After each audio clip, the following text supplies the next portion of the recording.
in. Let's do it. Let's stream. Are we live? I don't know. Is it happening? Is it happening? How do you know if you exist? Oh, well, in general, you know if you exist if you stub your toe and it hurts. That's the only way you know. All right. Okay. Hey, I think we're live right now. I think we are literally live broadcasting on Steam to at least one person, maybe even two. 20 people, I think. Hello, everybody. Cool. Okay, so, and we've got a chat here on the side. For the people watching the stream, just a heads up, we've got a bit of a delay, so it might take a second to get back to you in chat. But we are checking it as we stream. Hey, Chris, who are you? What do you do? Yeah, so my name's Chris Willoughby. I guess I'm a programmer slash designer. I've been in the game industry for 15 years and started Noble Fates 2.5 years ago. I've been dreaming about starting Noble Fates for like 15 or 20 or 30 years. Wait, how old am I? 40 years now? So yeah, this is a very, very exciting day. That's awesome. What about you? Who are you? Let's see. Who am I? Hey, my name is Matt. I'm the artist working on Noble Fates. I've been a huge fan of this genre for a long time, and I was super excited that Chris was like, "Hey, I need a artist or someone visual to help me make this kingdom management thing." And it's been really fun to just kind of go through and so Chris is a programmer, and I'm kind of spicing up some dev art, and we kind of came to a conclusion that there's something really cool about having this kind of simple, friendly style with this kingdom management thing that has really serious consequences sometimes, cannibalism and the like. We should probably take in. Let's show you what this is all about. So I'm driving the game right now. So we're gonna show you the intro experience, and then we're gonna jump in a little bit later to like a save that we've made a little bit more progress on. Sounds awesome. Okay, cool. Let's dive in. Boom. We've got an awesome concept artist doing our 2D illustrations here. You've seen this Orc King all around, no doubt. It's amazing. It's so good. Yeah, I really think that he was able to bring, like, we always talked about the game being sort of cartoony and like that being this interesting contrast against the subject matter, and I think that he was able to just capture it in these images just so good. Totally. So this is the intro here of Noble Fates, and so in a far, far away land, mortals vie for control over a physical plane of existence. And there aren't just mortals, though. So a collection of gods govern this plane, striving for balance and sharing their powers with those they deem worthy. Denizens of other planes stick their hands and claws in for anything from pleasure to power, support to domination. Chris, we had so much fun kind of setting up these shots. This is all rendered in the game, by the way, which is kind of neat. So these are... Yeah, it's cool. Yeah, it's cool, and it's actually using the game camera and the depth of field and everything that's in the game to render these perspectives. Yeah, we're big fans of The Witcher, and so we were very much inspired to kind of go in that direction, and we think it just brings the world and the background story to life. You are a Contra, a demigod with the power to influence and control mortals. So yeah, this is... there are lots of gods in our world, and different races of gods and different races of demigods, and a Contra is a demigod race that has the ability to inhabit people and influence them and tap into their psyche and tell what they're thinking about certain things. But there are some limits to their powers, and you are one of them. All right, here we go. Though still a novice, you seek to earn lasting recognition through the creation of the mightiest of all kingdoms.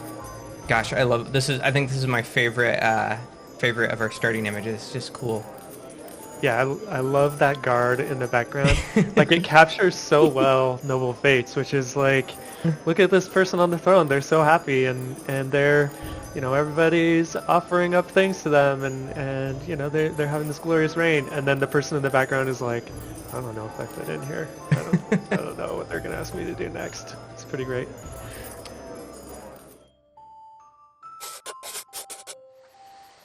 You haven't had much luck so far. Chris, Oh, what's no. going on here? Yeah, so when your world starts, some past story has happened to your Contra, Kieran here, and yeah, it's boring. Clearly, there is a limit, like I said before, to the Contra's powers. You can't move things in the world yourself. You can't make things happen without mortals, and when your mortals die, that's the end. That's the end for your current run or your abilities until some other mortal comes along and picks up the crown. And so, yeah, you've been stuck here for a while. All I know is I think I want one of my teeth like that. I think that would be a good look. It's pretty cool. Yeah. I don't want the arrow in my eye, though. Oh. Feels like I've been stuck in the smelly corpse for ages. Who knew the forged fighters were so skilled at archery? It looks like they truly were. I have trouble getting my arrows in the eye socket, so I usually go for, elbows or knees or something. They really are. So this, this is your first introduction to your actual world. So here, that kingdom name is actually a kingdom name that existed in your world during the simulation. And so, we've talked in a couple of places and at various times about being inspired by like Dwarf Fortress and RimWorld, and really coming from the Dwarf Fortress angle. When you hit new game, we spin up your world, pick some places, generate a bunch of mortals, and drop them in there, and just let them go crazy for a while. Chris, how many years do we simulate before we drop you in? It's only like 36 right now. It's kind of interesting, right? Because like both in terms of the length of time and the breadth of the world, I think with like our conversation system and like our knowledge system of the people and stuff like that, it can get overwhelming pretty quickly and like impossible to keep track of everything. Yeah. And so, during testing, we kind of landed on that being like, hey, some wars are going to happen and resolve, some kingdoms are going to go defunct, and in fact, the kingdom that you learn about here, the Forged Fighters, is a former kingdom of your world. They're no longer around in your world. So this story for Kieran and this king or queen that they're in here, ended some time ago. Cool. Oh, wait, someone's coming. Are we going to get introduced to our characters? Yes. All right. Hey, here we are. Here, I'll read the narration. Oh, go for it. Oh, okay. Recently, 4 mortals, Betts, Nug, Ors, and Nixie, deserted the Snippy Toes to seek a new beginning.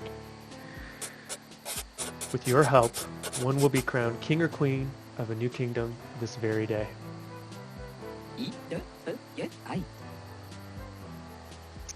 Nug, why did you leave the Snippy Toes?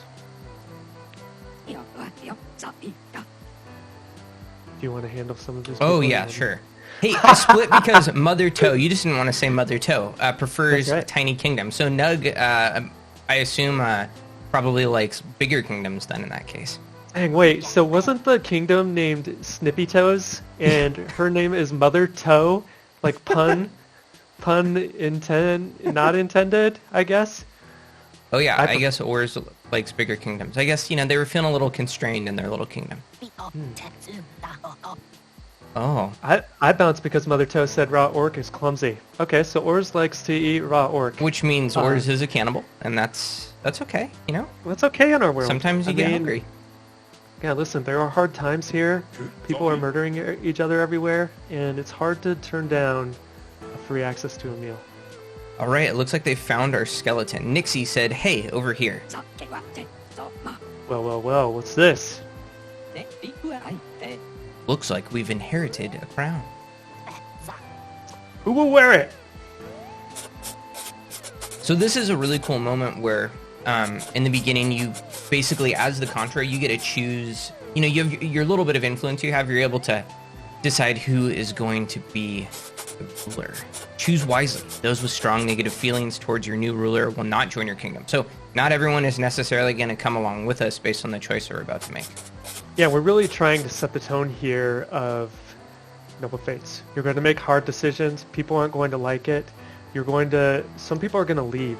And it's okay. It's really okay. It's hard to say goodbye. It's hard to let some people go sometimes, but but that's part of the world, and it's hard to have a world with consequences without having consequences. But mortals are replaceable. There's always more mortals. All right, so we've got some data here now, finally, where we can make an informed decision about which ruler we want based on what they're good at, their alignment even. Looks like we've got a human, and is Bets a human or not? Bets is a human. Okay, so that's cool. We have a mix of humans and orcs. Yeah, and the way the species of the races work in Noble Fates is that they get along. Some orcs really hate humans. Some humans really hate orcs. Sometimes good orcs hate evil humans and vice versa, and so there's like this very interesting interplay, and it's a little different like what the kingdoms in your world are each time. So here you get a chance to be introduced to the job. So in the bottom left, if you hover over any of those jobs, it will tell you kind of what to expect from that job, why that job's important. So it helps you make an informed decision here. And then as you hover the people on the right, you're looking at a preview of what your kingdom is on the left side. So that will be your ruler, the two people that will stay with them, and the job assignments when you start playing, along with their likes, their skills. Nug loves farming like so much. Look at that. Dang. Yeah, he loves it. So the cool thing about that is like that means that they'll be happy to farm, and that will actually greatly affect both their opinion of your ruler and your ruler's opinion of themselves. Because by virtue of finding a person who's a good match for a job, the person is super happy, right? They're doing their dream job like we are. And the ruler takes pride in having linked that person up with that job. So it pays to find those likes. So 1 thumb up is a like, 3 thumbs up is a love, 1 thumbs down is a dislike, 3 thumbs down is a hate. So there's nothing that prevents you from assigning anyone to anything. You can assign people to things they hate. Sometimes if you've got like lots of stuff to give them and stuff, you like, yeah, go for it. What do you think? Who should we pick, you think? So let's see. I see you keep coming back to ores. I just, ores is... There's a lot of thumbs up in our job assignments, which I like. What is everybody's alignment? Okay, so let's see. Nixie is neutral. Ors is neutral. Nug also neutral, and Bets is neutral. So, perfect. Yeah, cool. We're pretty flexible. Neutral gives you a lot of flexibility. Like effectively, what neutral means is, hey, I side with my friends. So whatever my friends are into, I am more okay with those things, even if I'm not okay with them myself. So, if my friends, the people I like, are into cannibalism, cannibalism's not so bad. But if I'm good, I'm probably against cannibalism, even if my friends like it. So, yeah, I don't know. Which one? It feels like that Ors one is pretty good. Is that the only way that we keep Nug? Yes. I mean, unless we pick Nug, of course. But, yeah, Ors is great. She is, very, very excited about farming, and she doesn't have super strong opinions about anything that I think is going to cause a huge problem. Like, we don't need human leather, and, we can eat whatever we want, which is great. So, cool. Let's do it. Yeah, sounds good to me. Although, I did like the mustache here. It'll be back to visit.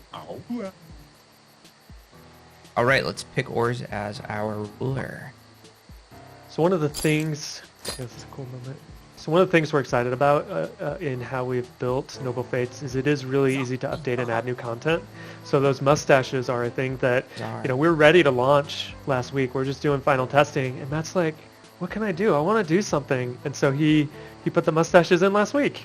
Yeah. It was like Thursday last week, I think. Those late Thursday night mustache creation sessions. Okay, so we've got Czar Ors as our new ruler. All hail Czar Ors. Hail. Hail. All right, thank you. Czar Ors of what will our kingdom be known as? The Kipper Graves. The Kipper Graves. I don't know. I don't feel like Kipper Graves. What else? What else? Yeah, let's see what else we can get. We don't bury salty fish here. Known as the Founding Pilgrims. Well, it's I guess, I mean, that's actually kind of technically accurate. These people are indeed pilgrims, and they are founding a kingdom, so, okay. Yeah, I can roll with that. All right, let's do it. Founding pilgrims. Fine, I see how it is. I just realized my head covers these decisions. Oh, shoot. Nixie says, that rock over there would make a better ruler. This rock here. Oh, Nixie's not happy about this decision. Nixie is not. I'm out of here, and I'm taking my share of the supplies with me. Ooh. 1 second, So this Nixie. So this is actually your second critical decision when founding your kingdom. So like we said, it's a bunch of. Did you anchor me all together? Can you? It's a bunch of like critical decisions you're going to make while you're playing Noble Fates, and we want to make sure that you get a couple of them up front, and the decisions you make here are going to kind of have lasting effects in your world. So here you have 4 choices. You can let Nixie leave with supplies. We're going in opposite orders. So the bottom choice is... Sorry. We'll start at the top. My bad. You can let Nixie leave with surprise. So when you go to make these decisions, we're going to show you how the people in your group react to that decision. And so you kind of, through the power of insight that the Contra has, you get a kind of idea of how people will feel. So no one cares about that. So if I want to do that, that's good. I can let them leave, we can let them leave, but without supplies. So we'll keep the supplies for ourselves, which will help us get a better start in the world. But it looks like there will be a little bit of cost to that, a couple of our people. We can detain them. We can put them in chains. And so like you saw, if you watch the other developer video we did, that means some things for us in the early to mid game, including free labor later on. And then, oh, hi, Kira. And then, what about the last one here? Oh, we can execute them. Well, our people don't love this one. Bets is going to be real unhappy. Here's the thing: this group, they came from the same kingdom. They've been out on the road together. They're not super. Who is leaving Nixie? Nixie's not super happy with Ors, but like everybody doesn't want to kill each other right away. You know what I mean? So what do we want to do here? Oh. So here's something that's really interesting. If we kick Nixie out, Nixie might actually show back up one day, as a friend or an enemy, maybe pissed off that we sent him away without any supplies. So I don't know. I'd rather have a friend out there in the world. Like maybe we'll run into Nixie again one day, and Nixie won't be mad at us because we sent him away with a good story, They had supplies. They founded their own kingdom somewhere else without us. But yeah, that's kind of the other thing about it too, right? Like when they go out there, they're going to talk to all the other people in the world about what you have done.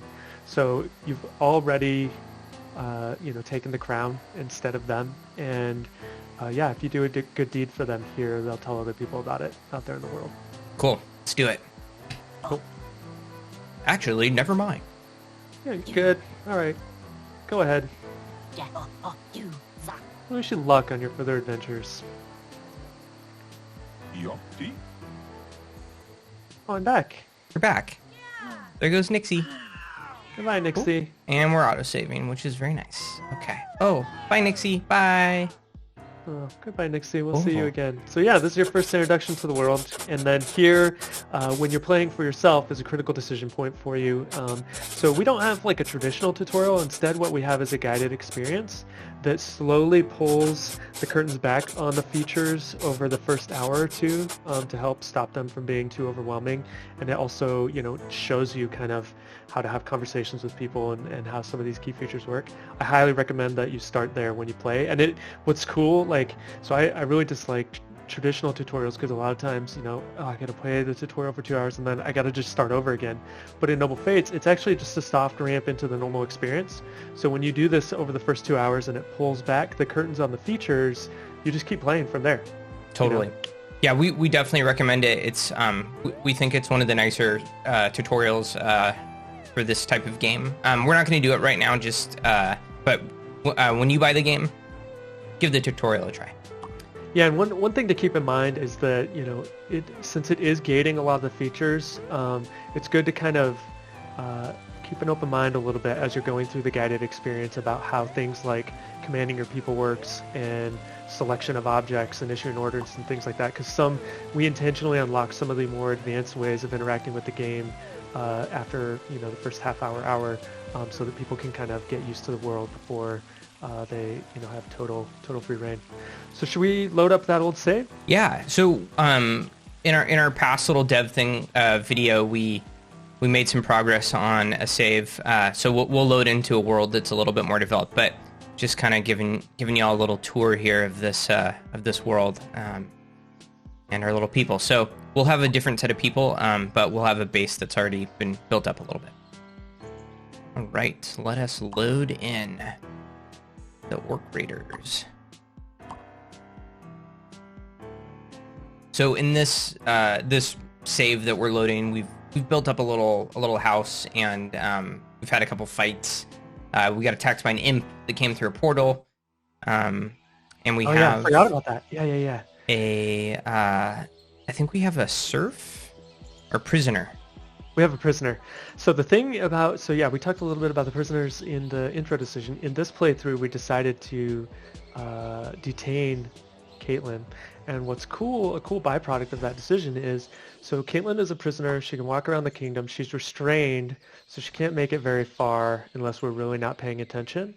So those blue bars you see up top are people's esteems.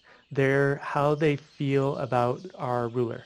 So esteem means opinion of your ruler. That's what it means for everybody. So each person, you see that blue bar, that's what they think about your ruler, including the ruler thinking about themselves. And that's why we settled on esteem. So it's the ruler's self-esteem, and for everyone else, it's their esteem of the ruler. Except for Caitlin, since she's a prisoner, her bar is replaced with an obedience bar. And so that orange bar represents how obedient she is to us. And she'll be obedient by us doing things that, she'll be made obedient by us doing things that scare her, including our guards every once in a while. They'll stop by and intimidate her. And if that bar gets high enough, then we can ask her if she wants to become a serf. And so serfs are different from nobles. Like they basically do all the same work and everything as nobles. You just don't have to keep them happy. As long as you keep them obedient, they'll do all the work and everything. So, there's a decent option there for work if you're having a hard time keeping people happy. Let's see. So kind of looking at our base here, we've got really simple. We've basically got our like sleeping and living area. We're really not too far into the game.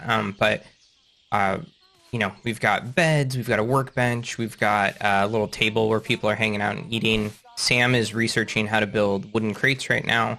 And this is our like indoor storage of stuff. Oh, we've got a corpse in here. Oh, Smile's there. Oh, yeah. Do we eat corpses? I don't remember. Do we? I'm not sure. We've got a partially finished shirt. We should finish that. Oh, yeah, we should finish. I'm going to build a grave just because, it's kind of weird that we... I don't want to store the bodies like in our side. Where should we put a graveyard? I usually like to put it overlooking something cool, like water. Maybe by one of these natural monuments, like these giant rocks. Oh yeah. What about that cluster of them over there? Yeah, this right here. That's cool. Yeah, this can be our like nice, yeah, flat spot around there. People can hang out here and mourn the dead. Yeah, I mean we there are enemies, but we still respect life. I think we respect life in this playthrough. I don't remember. I'm gonna build a couple. I think we'll probably need a few.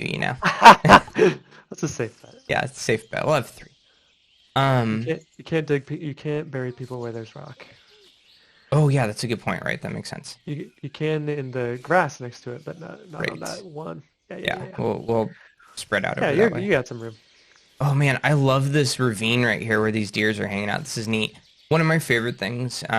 So Chris really built up this world generation system. Is how it has this kind of organic, these rolling hills and these kind of different I want to say levels of building, but also we get these really interesting like terrain features that are these ravines. We get these kind of rock clusters, and usually that indicates here's a bunch of like copper on the surface. There's probably a vein of copper if we mine down. And we get these little lakes, which are super cool. And I just love like hanging out in the world of Noble Fates. We haven't showed this off yet, but one of the things we can do, it's called ruler mode. So here's our ruler right now, Snarl. and we can actually hop in and play the game from third person, which is really unique for this genre. And you can Yeah, actually, there's yeah, fully yeah, control. there's lots of cool things you can do. So it's traditional kind of third person controls, WASD walking around, camera looking around, holding right click. If you've got a bow equipped, you'll go into aiming mode. Left click will fire your bow. Um, and if you're not holding your right click and you left click, you'll just attack. But what's cool is we also have a ton of contextual interactions. But let's hunt some deer. Oh, oops, I missed. Oh, Uh-oh. oh, hi, buddy. Let's Hi, get friend. you. Boom. Oh, this is a tough buck. Oh crap! Is this a visitor's buck? Is this like someone's pet? Oh, I don't know. Turn on the interface and click on that. Uh-oh, I might have shot. No, it's wild. Okay, It's okay, wild. okay. Sometimes people will, tame animals and bring them along with you, and I wasn't sure if I shot someone's pet. Okay. Oh yeah, look, it's good. I know which one to keep hunting because the arrow's sticking in him. It's pretty funny. Boom. Oh, He's too fast. Okay. it's too I need fast. Bucks to are harder. get Yeah, him and from the side here. So your skill, your damage that you do is gated by how good your bow is, which is not going to be good at this. Oh, there's a tree. Got stuck in the tree. How good your bow is and how good your range skill is. So you might have a hard time hunting a buck just like square out of the gate. Yeah, I They're think fast. my bow is not very powerful at all. But Yeah, but what you can do, so by virtue of tagging them like that, they're marked for hunting now, and so someone on your kingdom eventually will come along Cool. and hunt them. Maybe, hopefully they're better. So you have some levels up, it looks oh like. yeah. I don't know, is anyone like level 4? Let's see. Snarl is level 4. Sam is level perfect. 1. Charles is level 2. Yeah, let's level up Snarl. So whenever you reach level 5 or 5, 10, 15, or 20, your character gets granted an ability by the gods.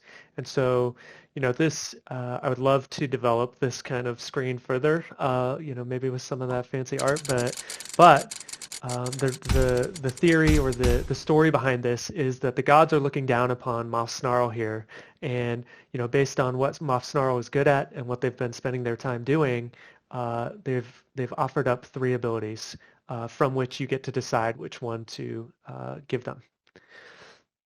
So our first one is choose vulnerable ability. So target has negative 10 armor for 1 hour with a 5 tile range.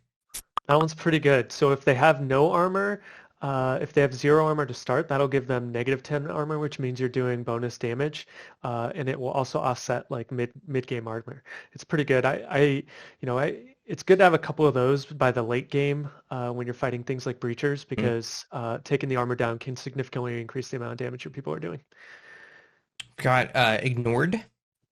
Ooh, ignored's a great one. Like, this character is basically invisible for 30 minutes on the battlefield. So, you're in the middle of the battle, you can pop this ability, and Moff Snarl can just go in there and start wailing away. Nobody knows where Moff Snarl is until it wears out. But they can be in quite a pickle when it does wear out. Cool. All right, and we've got nursing. Yeah, so a lot of these abilities are stat boosts. So, stats are very important in Noble Fates. Nursing is one of the most important, as it dictates how well this character can treat wounds. And so getting a +2 to nursing, it's the active one. So Yes. an active one will get +3 for a 2-hour period, and then it has a 1-hour cooldown in between. And then we also have passive ones that do +2, but they can help you, looks like Moff Snarl has a 1 - in nursing. So when you have a -, your natural ceiling for the skill, even if you did that skill 100% of the time, is probably like 5 or 7 when you hit level 20. So +3 is a pretty good boost to be able to have. That's cool. All right, should we do nursing? What do you think? Oh yeah, that's pretty good. Yeah. Okay. Cool. Sweet. So our people, I know, are sleeping on not very good beds right now. I feel like we could improve their quality of life here. Something else we could try doing. We've got a decent sized kingdom, but I also believe we're going to start facing bigger threats, as maybe adding a second story or something, so that we can maybe get our archers up high shooting down. Yeah. So height bestows advantages to the accuracy of archers and disadvantages for archers who are below. So it looks like we don't have a good enough builder. Yes. We're kind of gated by building right now. We can hope that one of these levels. Ooh, they had 2 levels. That's building. Okay. Well, they're better at cooking now. At least that's good. Okay. What about the other one? Charles, come on, Charles, get building. Do it. Okay. Oh, No. crafting is good. That's good, but not Yeah, building. crafting is super important. So if you open the jobs, or actually click on Caitlin real quick. What is their Right. building? Let's see. They are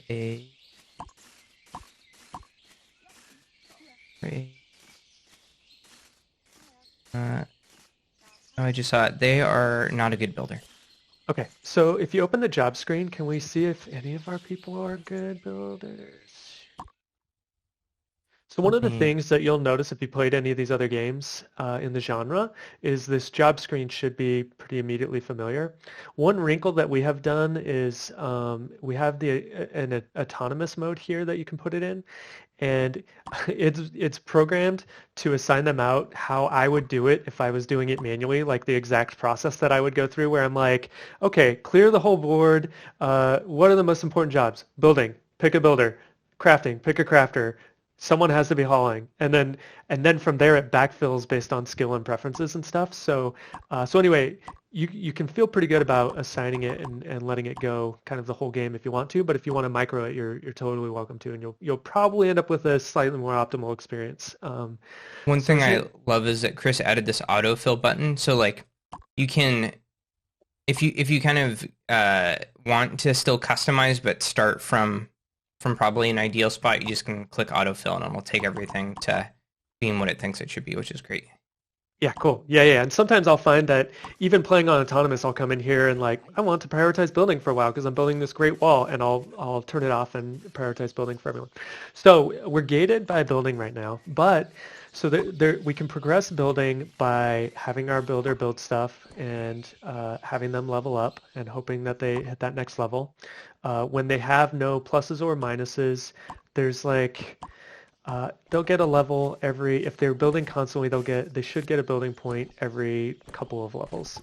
The other option we have is we can craft buffed items. And so we do have a good crafter. So early on, tunics are very easy to craft. And when you hover on the like upper tunic, so it'll show you here that rarity, that chance of getting an uncommon. Is that 38? I'm having a hard time reading it. Oh, let's see. The chance is 56 actually. Oh, 56 is great. So what that means is 56% of the tunics that we craft will be uncommon. So when something is uncommon, it will have a stat buff on it. And so I tend to, in this situation, just craft like 5 tunics. Like let's just craft tunics until we get some buffs that we like, and that helps us get a good start. We'll set it just to maintain, so we've always got 5 of them.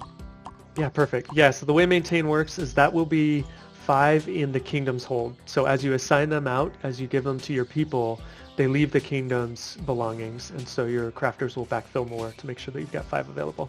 Cool. So we better forage some cotton maybe too. Oh yeah, that's a good idea. Let's see. Oh yeah, here's a cotton bush right here by this log. Let's tell someone to forge that. Probably, maybe there's a few. Ooh. Real quick, when you click on that cotton bush, one thing to point out, so next to above forage there, it says ripe, and there's a tilde and 6.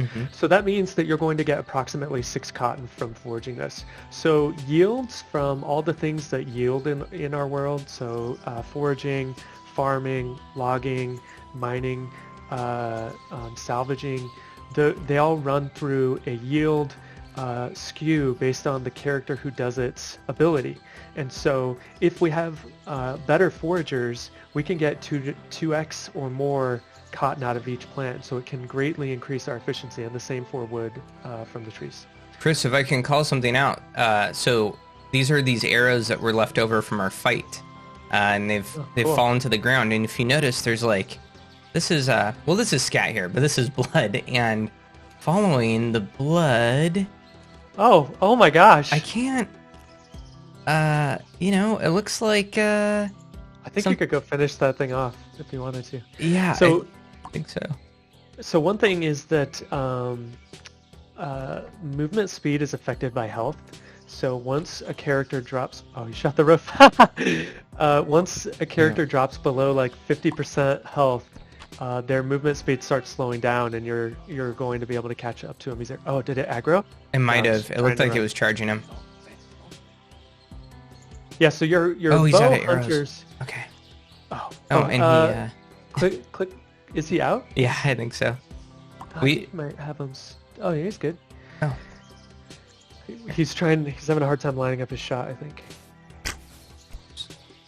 Oh no. Okay, You I'm gonna spooked get it. him. You gotta get Why a am I clean so shot, bad? you know? It's hard. It's hard early Oh. on when you have no Okay, damage. got him. Oh, Oh. we have a visitor. Reverend Godliness. Lukey. I'm here for Reverend Lukey and the ancient clocks. Oh, they sound ancient. I like what you've done with the place. Oh, that's nice. Thank you so much, Kate. Can we chat? Sure. Okay, well, Kate wants to hang out for a while in one of our crappy straw beds, probably. We should build better, guest quarters. Yeah, we'll get there. Of course, make yourself at home. And maybe we'll have a venison feast for you at some point, if I can. Oh god, I'm damaging our walls now. All right. Okay, finally. Now you can use your axe. Perfect. Oh. All right. Oh gosh. Oh no! You accidentally shot the boar. Oh gosh, I didn't even realize that. Okay. The boars they're coming are to help actually out. kind They're of coming to help tough. out. Let's gang up on this boar. Okay, so I'm enlisting everyone. So we can like position people well. Snarl's our leader, and I like definitely don't want Snarl to get too hurt. So I'm gonna have those guys move like that. Sam and Charles, let's get this boar here. Luann, Dark, get in there. Nice. Tactical boar battle simulator. So we do have an aggro system that's running on all the characters. The boar is very unhappy at Snarl because they did the initial damage, and it took them a while to switch. All right, Cool, we now did it. We have multiple animals to eat. I don't think. Do we have a butcher table? Let me turn roofs back off here. Oh, maybe not. Oh, look, someone finished our little banner for our kingdom. That's cool. Oh, perfect. Okay, roofs. No, we don't have a butcher table. Let's probably worthwhile to build one. Yeah. Uh, So we touched on this in our other video, but if you didn't see it, the way that research works in Noble Fates is that people learn by doing. And so once their skill gets high enough that they can learn something, it unlocks for you. And so he can place that butcher table, and then his builder will come and, look at it, figure out what it might take to build a butcher table, how you might go about constructing a butcher table, and they'll spend some time figuring that out. And other people can come along and learn it too. Everybody who is in your kingdom that is assigned to building can come along and learn it. And if you have someone that already knows it, they'll get a bonus to learning and learn it faster. Luann, what are you doing here? Looks like she's doing Cleaning. some cleaning. All right. Okay, that's nice. Luann, we'll nickname you the vacuum cleaner. Just okay, good. Oh, maybe Luann was. Oh wow, there's actually a ton of arrows here. Okay, so let's see if someone's gonna build the butcher table. Snarl's our best builder, so maybe we should have Snarl kind of double down and. Yeah, it's good. Any experience they'll get experience by learning, and any experience they get building will increase the chance that their building will level up when they level up. Okay, so Yeah. Snarl's learning right now. It looks like how to build this thing. Yeah, if you click on them, you'll see the progress there. Cool. Speed up time a little bit. Oh, we got some nap times going on apparently. Maybe we should, what if we break up some rocks so that we could start making some axes? Oh yeah, that's a good idea. Okay.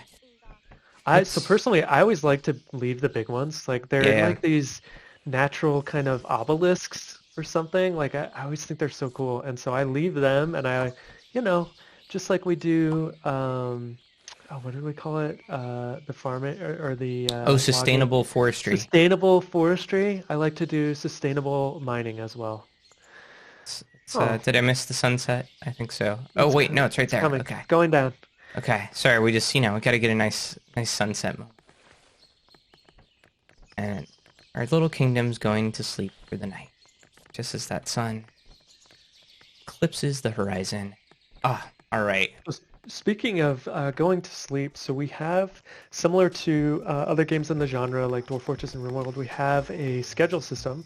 So if you click that little sun icon down bottom, Mm-hmm. you can set up the schedules for your people.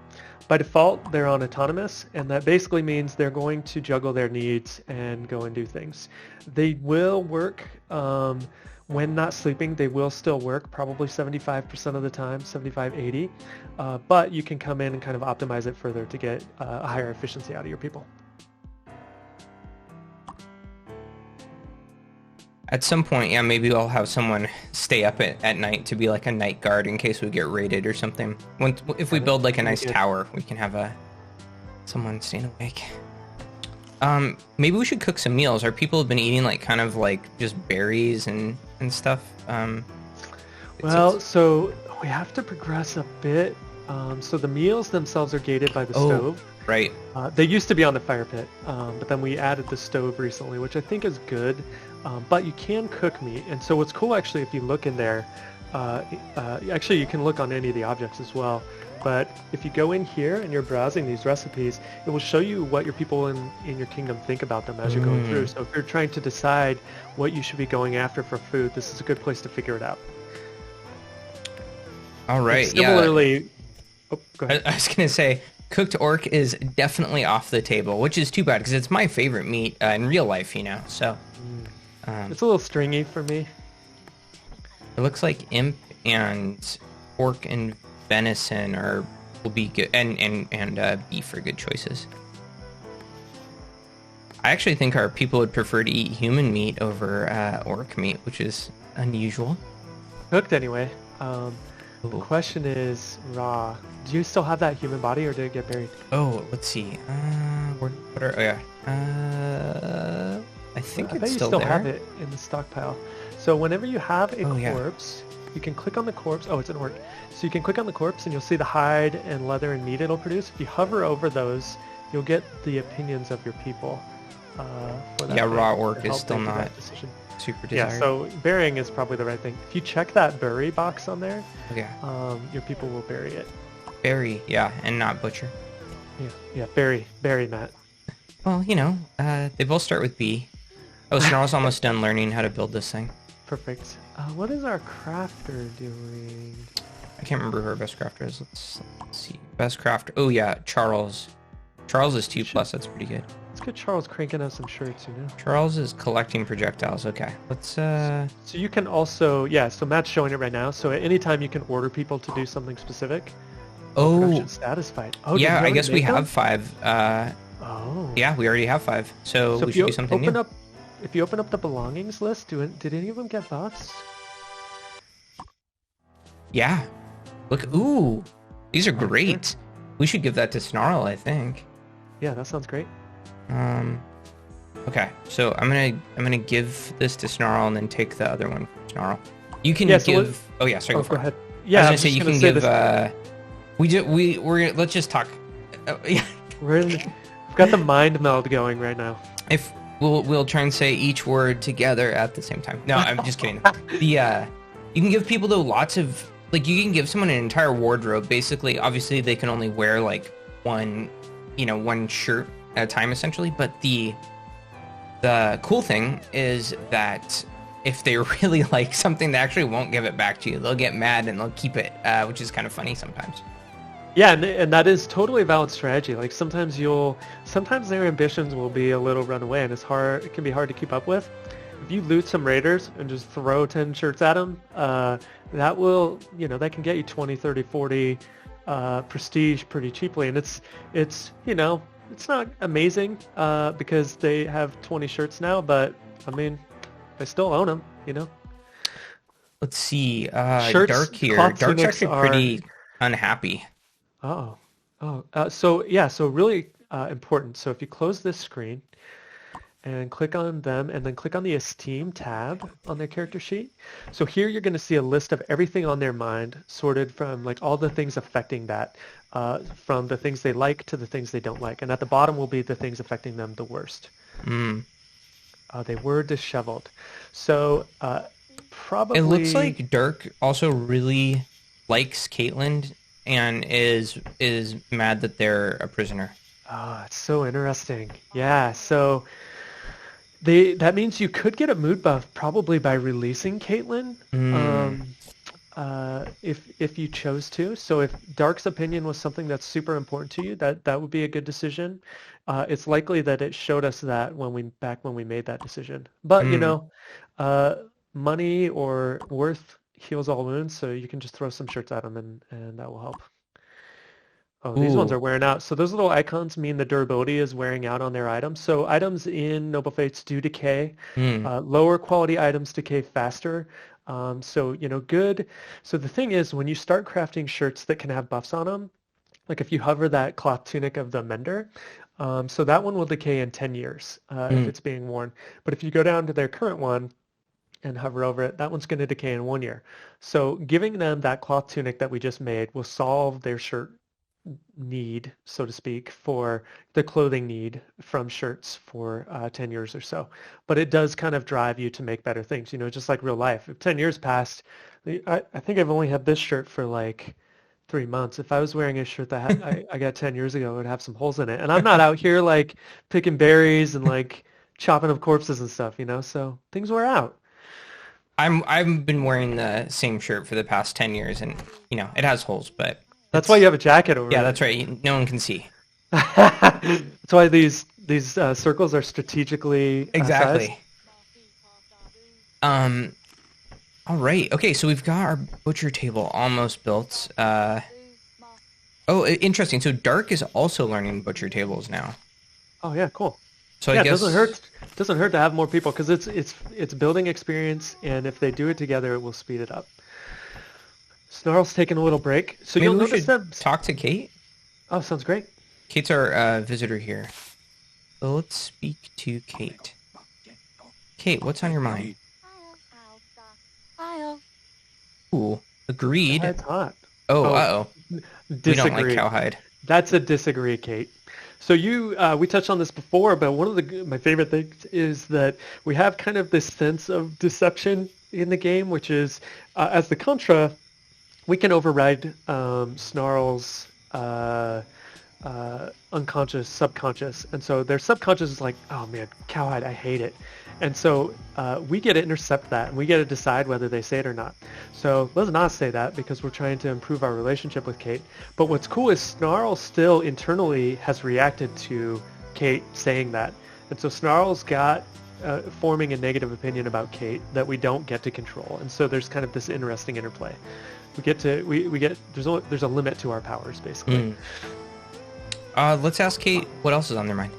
Yeah, that's always a good option. So if you don't have a good option to reply to, unless you want to learn something else about that subject, just ask what else is on their mind. They'll give you things, you know, it might take a couple tries, but you'll get to things that you can agree on. Kate said, I say there is no right and wrong, which to me means Kate is probably neutral. They're not evil or good. I think that's probably a safe bet, yeah. So we'll say, I am neutral, or morality has no place in decision making. Yeah, Kate liked it. Kate liked it. Oh, Kate likes humans, but evidently we do not. So we've got humans, including Sam, standing beside us in this room. We should be very careful because everybody in the room here can hear what we say to Kate, and so maybe we should definitely, or maybe we should say it and see how they react. What else can you tell me about humans? Nothing. Oh, okay. Nothing else. Not interesting. Should we trade, perhaps? We just made those new tunics. Maybe we should try selling some of them. Yeah, let's see. Ooh, maybe we shouldn't trade. Oh, his prices. So what is cool though is, so a big part of why these prices, so there's a natural offset in the trading system. They'll buy things for less than they would sell them to you, just like you would expect in real life bartering. However, those prices are also affected by their opinions of things. So if you hover the boar corpse over there on your side, you'll see that the value, it's Boar third corpse. from the top. Oh, there we go. Thank you. If you hover the value of it to the right. To the right. Yeah, perfect. So the value this is affected by our relationship. Kate doesn't like Moff Snarl, and so it's going to be pushed down.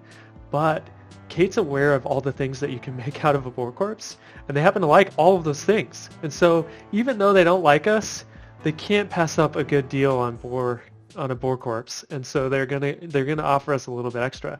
So a lot of times I'll take a deal like this because I don't have to put work into making this great relationship with them, and we can get this boar corpse off our hands. But maybe it's worth more to us because we're going to chop it up. I do crave some cooked pork, so Bacon. yeah, some bacon. Okay, cool. Well, we talked to Kate. Our butcher table, it's still going.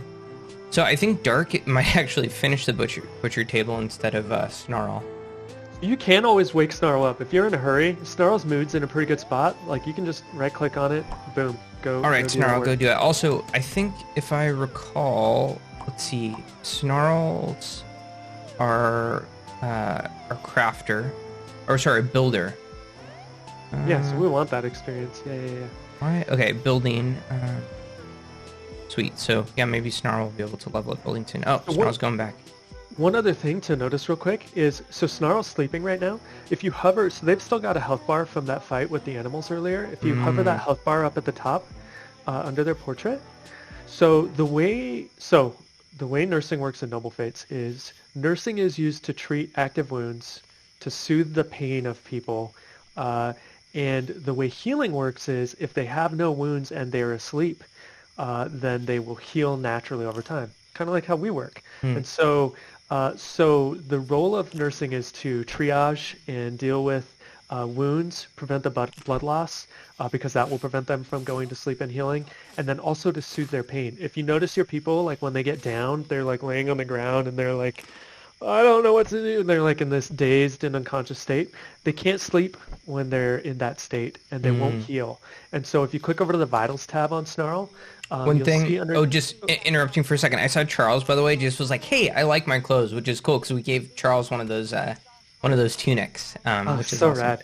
Yeah, and you'll notice while the people are sleeping here, they'll get little thought bubbles above their heads, and they'll actually just be, so people think things, they remember the things that affected them the most in the world, and those things will come back to them oftentimes while they're sleeping. I like to think they're having dreams. So if you click Snarl and go back to the Vitals tab, there's a pain meter underneath the health meter, and that pain one, that's going to tell you whether they're going to be downed or not. So if the yellow, you can see there's like yellow and then dark gray and then light gray. So dark gray is their tolerance for pain, and so you can see it's 80. So that fluctuates hour by hour. And so, just like you or I, like sometimes if I get a splinter just now at this moment, that's going to affect me much more than in the midst of something else perhaps. And so the tolerance dictates whether they're downed from pain or not. But soothing, having your nurse soothe them when they're down, will raise their tolerance for a period of time and allow them to go to sleep and heal. Well, we've got our butcher table up now. Should we begin the butchering process? It looks like maybe they're doing it. Oh, okay. Wow, that was near blood. prescient right there. We have meat flying through the walls. Oh, good things are happening. Good. There's a bug with it right now where it thinks it really wants to put the meat and the hide on top of the butcher table, but since the deer corpse is there, it's like, well, outside through the wall is the next best place, and so it's putting it there. Sam, but yeah. what are you gonna do with this? Oh, Sam's storing the meat. Okay. Perfect. I think So we should meat, start cooking meat. We definitely should. So we talked last time about how everything decays outside. Meat and food especially decay fast outside. So having indoor stockpiles for your food is paramount to kingdom success.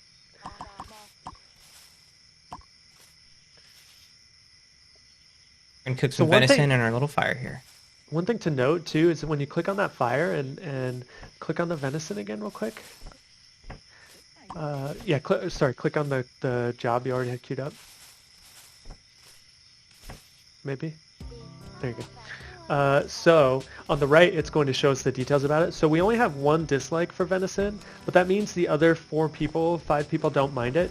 And I think like the base esteem is minus 0.25, which means they get a slight esteem debuff for eating it, but it's better than the berry one. But one thing to note, it's still probably a good idea to cook it because they probably don't love raw venison. But one thing to note, maybe they do love raw venison. Maybe we don't cook it. No, listen, don't cook it. They love it. Yeah, so when people decide what to eat, oh, he's intimidating her. Or Luann just intimidated Caitlin. Oh. Do you think it's time for us to ask Caitlin to become a serf? Yeah, so check the obedience tab on her there. So your prisoners and serfs will get an obedience tab. Oh, yeah. So, oh, look, and she's obedient because you took the crown from her. I think she's scared of you. She's intimidated by that. So, yeah, so you can have your ruler go over and talk to her. All right, yeah, let's talk to Caitlin. Then you can offer her serfdom. Sorry about the dog on the stream. Hi, Kira. Offer serfdom. Wait. Oh, it's 3 down. Oh, sorry. I just thought we'd chat first. Oh, yeah, you're welcome. For sure.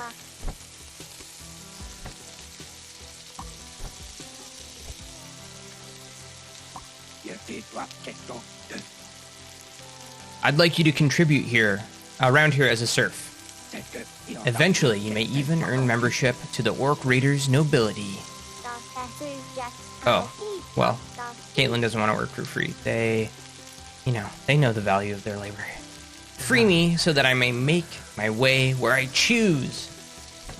Yeah, so maybe our obedience isn't high enough. So obedience is directly affected by the skill of your guards. So whenever your guard goes to intimidate them, which is gated by frequency of however often per day, there's only so much you can, only so many times you can threaten someone. It's gated by, or it's controlled by the guarding skill. So giving people guarding buff items, making sure that somebody with good guarding skill is assigned to guarding will up that intimidation. And once it's above like halfway or so, like where it's at in the bar, they're probably not going to try to escape. So if you get it just a little bit further, they'll become obedient, and then you can turn them into a serf, take the shackles off, have them do work, don't give them stuff. Or do, You can eventually promote them into a noble if they like a ruler, despite being a serf. A lot of times you'll end up in that situation. Like I did a post on the Steam page the other day about Diddles, and Diddles came to us asking us to protect them from their old kingdom, and it turned out even if we captured them and took them in as a prisoner, they were happy with us because they just wanted protection. They figured that there was a higher chance that we would protect them if they were in chains for that labor, and so it was worked out for everybody. I just saw, by the way, that it is summer now, so we've made it out of spring, and we're enjoying a very bright and very hot summer, 31 degrees Celsius. Let's talk for 1 minute about time in Noble Fates. Yeah. So the way time works is kind of confusing, but it's for good reason.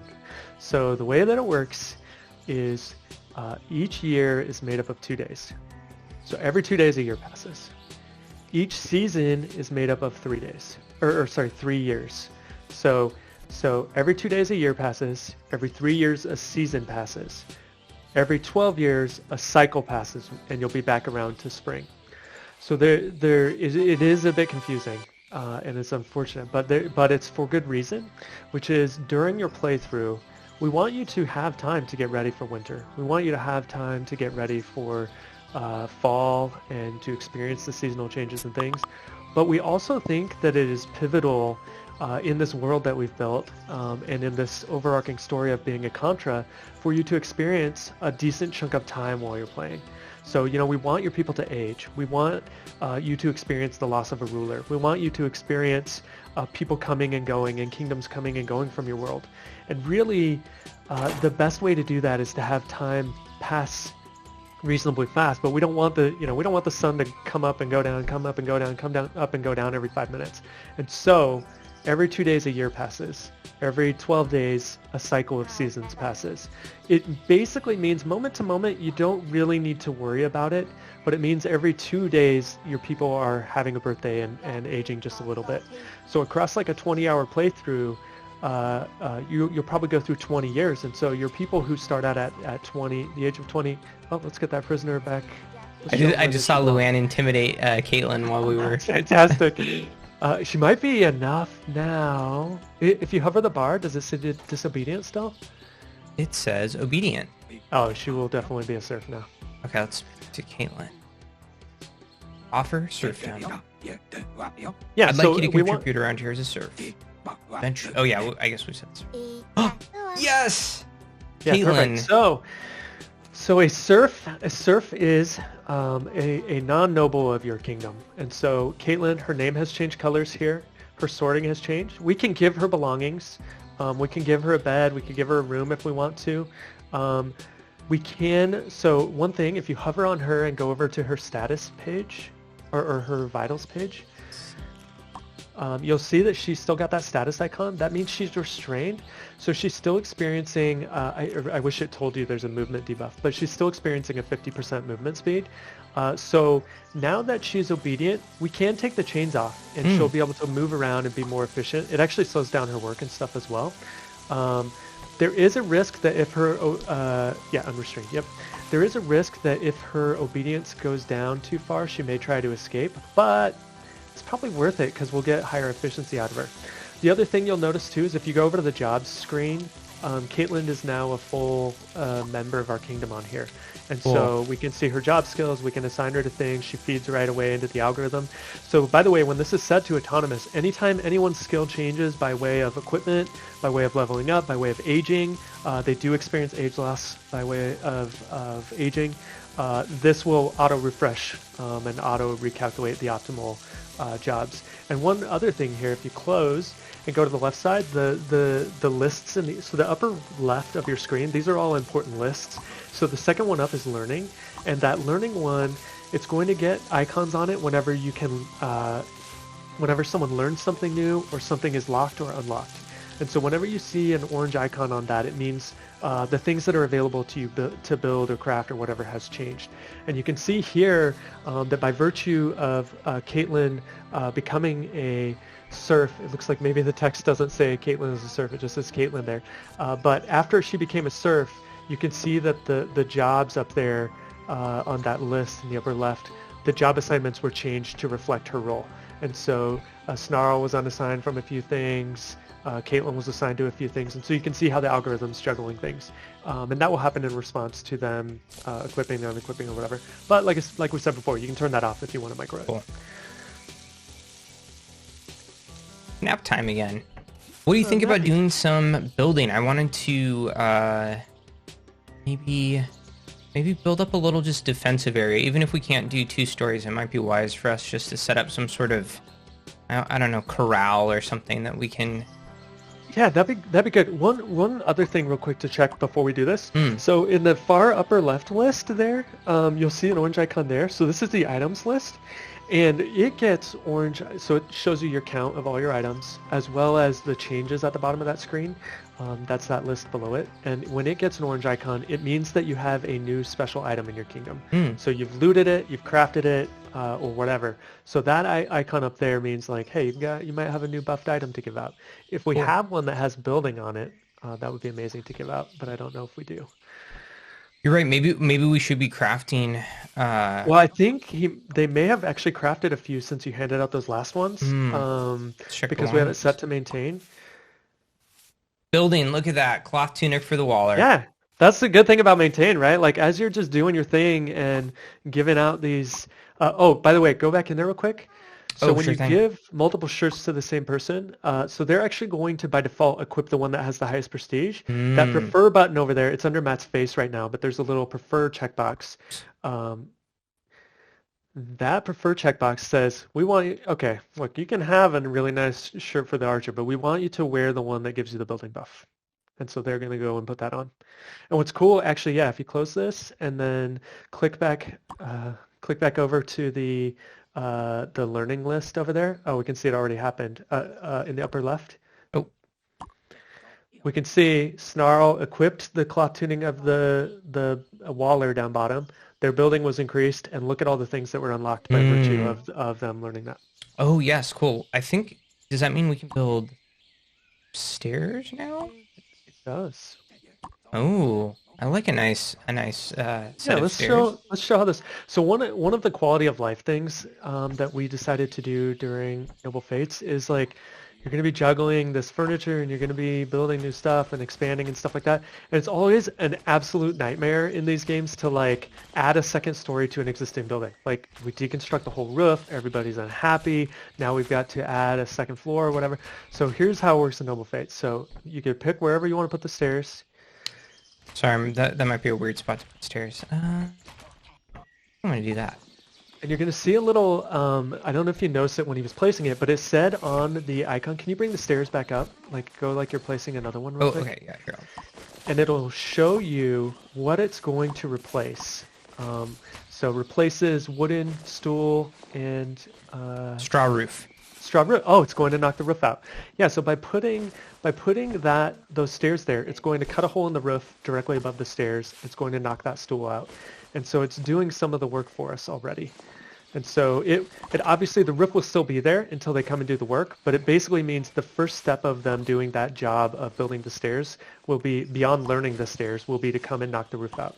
So the other thing you can do the same thing when it comes to putting the next floor on. So he can go into floor mode here, even with the roof hidden, and he can just start dropping some floors up there. And Pretty so cool. each of those floors is going to, the build job for that floor will be to take out the roof up here, build a floor, and then the roof will the building remains sealed. There obviously will be like a small time maybe where there's a gap or whatever. Oh, those roofs are affected by the short walls. They shouldn't be. Oh. I'm just speeding up time a little bit so that I think when Snarl wakes up, will probably start working. One thing we added that early on that was kind of fun are these shadows from clouds, just to kind of help convey the sense of time. We thought it was interesting when we first started off building Noble Fates. We kind of ended the world. The world kind of just faded out, and we've spent some time just trying to build out this kind of larger environment that your view of the world lives in. So it's really good for conveying the time of day and stuff like that. Yeah, I love it. Snarl, what you doing? That's actually the shadows are a great way, by the way, to tell, similar to RimWorld, to tell when you've got roofs hidden, to tell whether your building is built or not. During the day, if you can see sunlight inside, then you probably don't have your roofs completed yet. Like I love that animation that we do when you switch layers. Oh, so good. Yeah. The little like. This makes it fun. We wanted to make it fun to do as much of the stuff in the world as we could. I'm gonna prioritize the stairs here.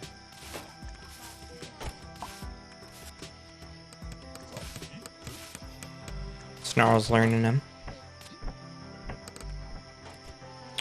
Should we perhaps butcher? Do we have anything left to butcher here? What is this? Is this? Okay, pork. Set this up. Add task. Food. Meat. Cooked pork. Obtain 5. So one other cool thing to show maybe is the crisis system. So a lot of times you're running your kingdom here. You don't really know how your people are going to react when you do something. So if you grab like Snarl and tell them to execute Charles. Oh boy. It's a sandbox. So it's a sandbox. You can have them go and do this. Oh, you can have them attack them.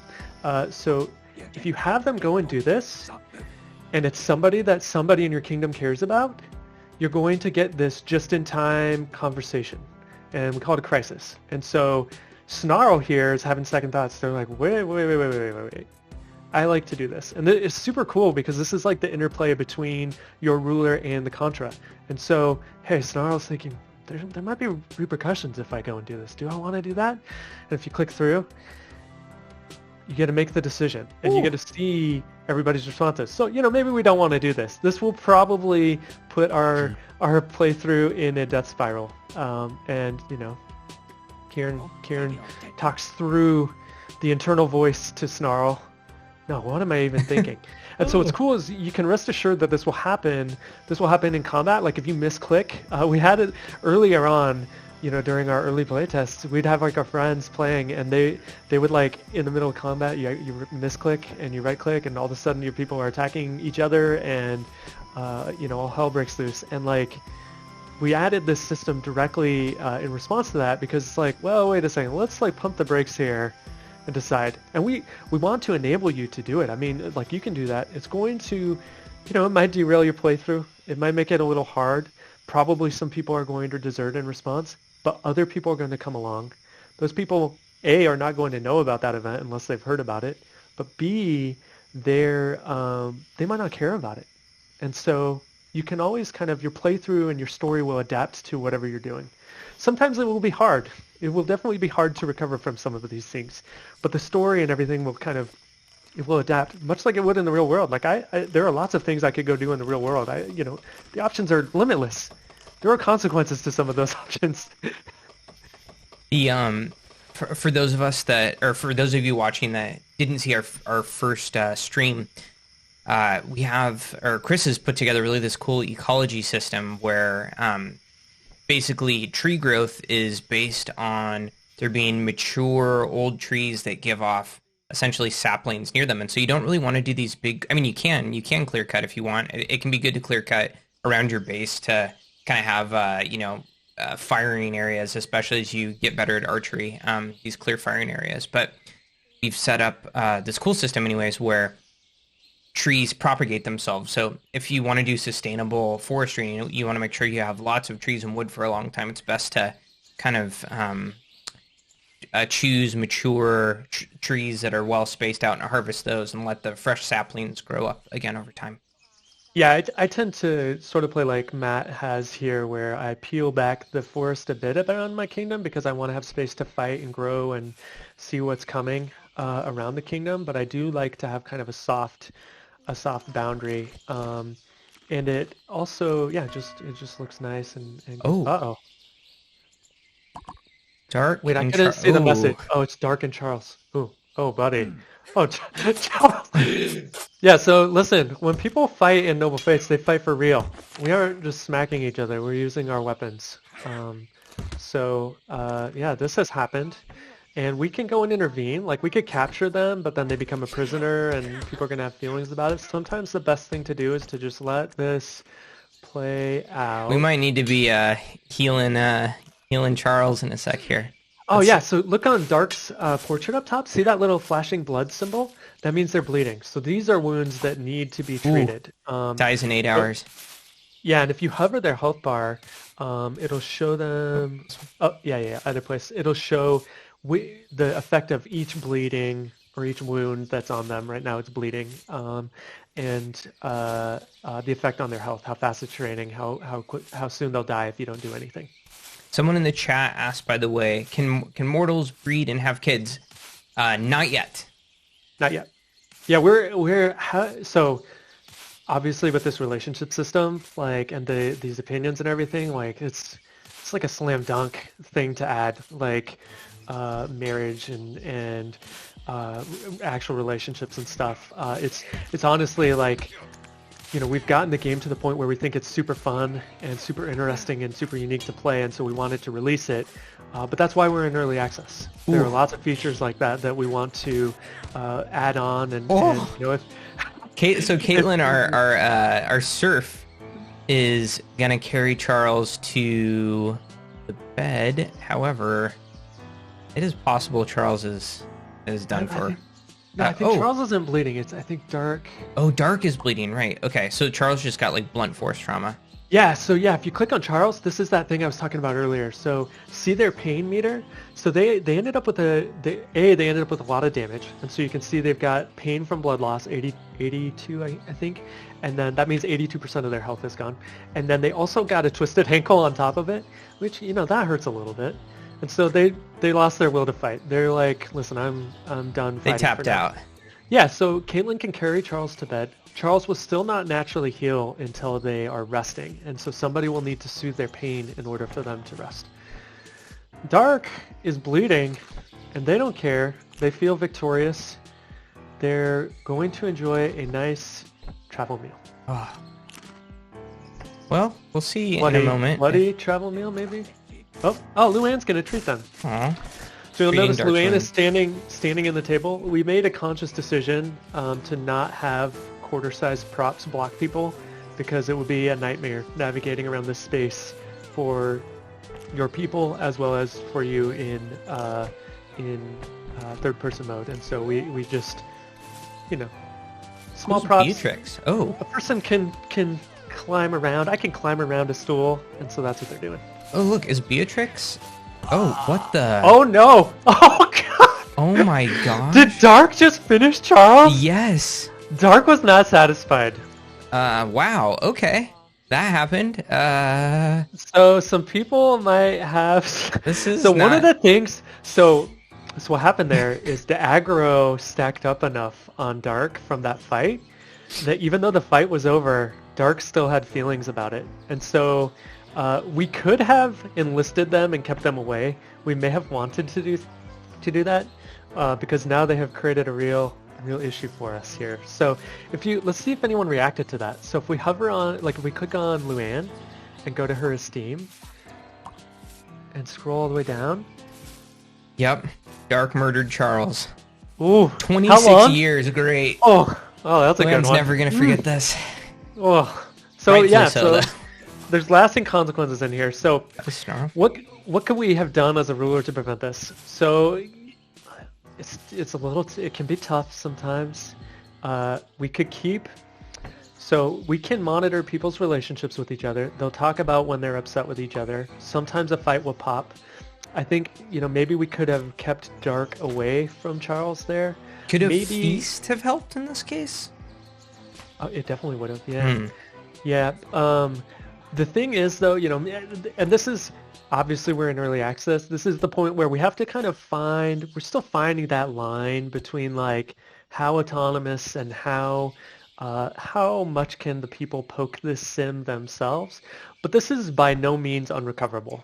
So, we can do things to keep Luann happy. That will be a negative buff on her for a while.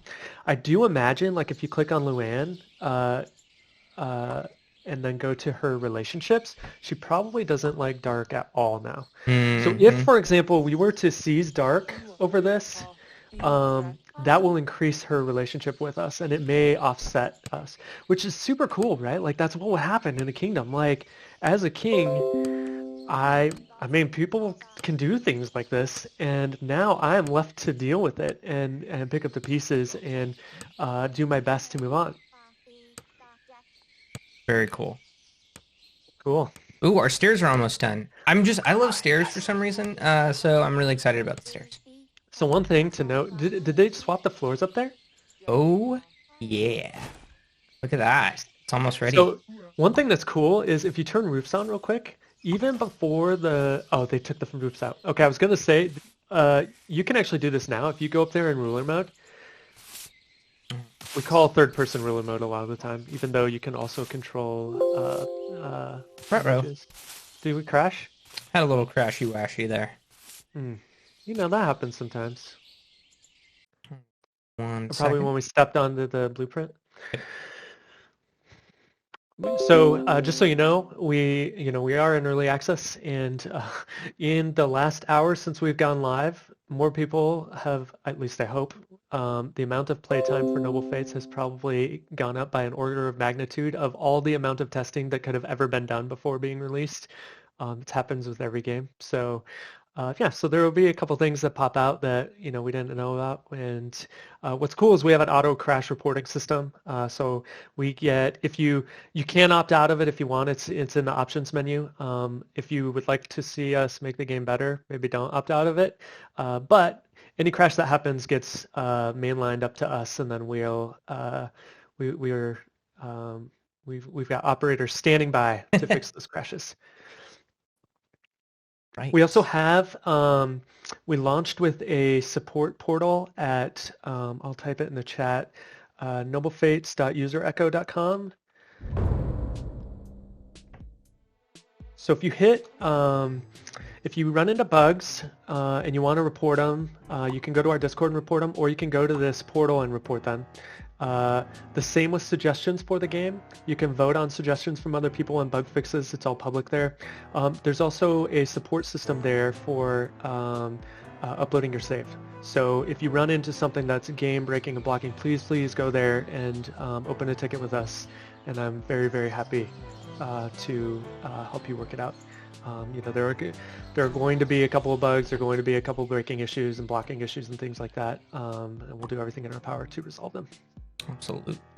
I think, over the last week since streamers have had access, I think I've released like 10 patch fixes with crash fixes already.